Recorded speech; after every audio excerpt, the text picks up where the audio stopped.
The last city had fallen. The last enemy had surrendered. And the general, the most feared man in the known world, stood alone in the ruins with nothing left to conquer. He had won everything. And for the first time in his life, he had absolutely no idea what to do. Most men believe they are driven by purpose. They are wrong. They are driven by eyes. Every decision the general had ever made was shaped by the presence of others. His discipline was performance. His courage was proof. His sacrifice was theater, not for the crowd, but for the version of himself that needed an audience to feel real. He rose before dawn because his soldiers might see. He trained until his hands bled because his rivals would hear of it. He endured pain because pain witnessed becomes legend, and legend becomes identity. But remove the witnesses, and what remains? The general did not yet know.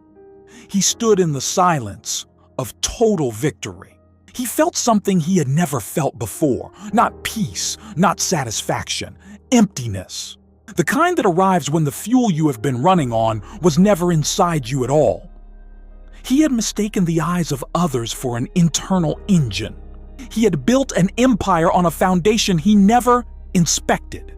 And now, with the world silent, the foundation was visible. It was hollow. For 30 days, he maintained his discipline. He rose before dawn, as always. He trained, as always. He ate clean, walked miles, studied strategy maps that no longer had a purpose. By the 15th day, the routine had become mechanical, not discipline, repetition without reason. By the 30th day, he stopped, not because he was weak, not because he had failed, but because he had asked himself a question he had never asked before: why? And the answer, for the first time in his life, was silence. He had never been disciplined. He had been watched. And the difference between the two is the difference between a man and a monument. A monument stands because stone holds its shape. A man stands because he chooses to, and the general had never made that choice.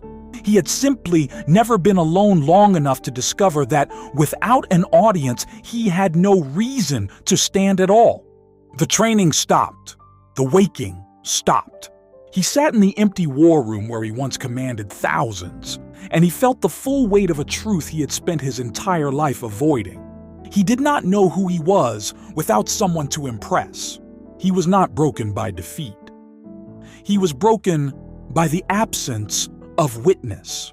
The general stood before the mirror, not to admire, not to assess, to confront. Every time he had looked at this reflection before, it had been after battle, sweat, and blood, the eyes of men still burning. The mirror reflected a man defined by what others saw. Now the reflection showed something else. A face without context, a body without purpose, a warrior without a war. And the question came, not from outside, but from somewhere deeper than thought. If no one ever sees what I do, would I still do it? He stood in the silence of that question for a long time. It was not rhetorical. It demanded an answer. And the answer that came was the most painful thing he had ever endured. More than any wound, more than any loss. The answer was no. He would not. Had he ever done a single difficult thing for no reason other than his own standard? Had he ever bled for a principle that no one would ever know about? Had he ever chosen pain in the dark, alone, with no possible reward? No! Every sacrifice had been public. Every discipline had been witnessed. Every act of courage had been, at its core, an act of performance. And in that moment, the general understood what most men never will. Motivation that requires an audience is not motivation.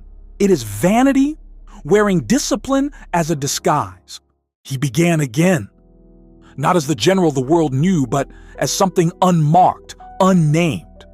A man with no title, no army, no audience.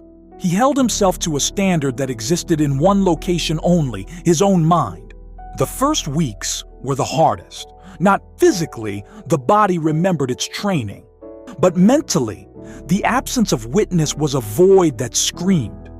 Every instinct demanded an audience, a confirmation, a sign that the effort was real, because if no one sees it, is it real?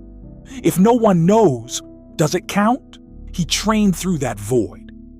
He let the question ring unanswered and chose to act anyway.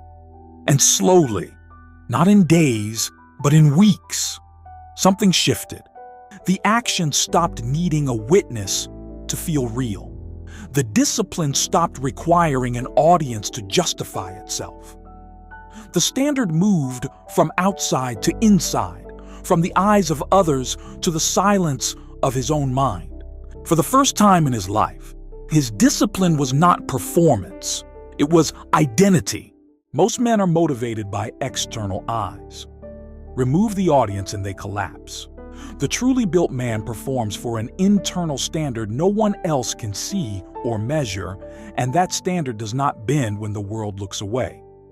So ask yourself, not as philosophy, but as fact, if no one was watching, if no one would ever know, if every record of your effort was erased the moment you finished, would you still do what you do today? If the answer is no, you have not built discipline. You have built a performance, and the day the audience disappears, so will you. The surge begins within. Carry it forward.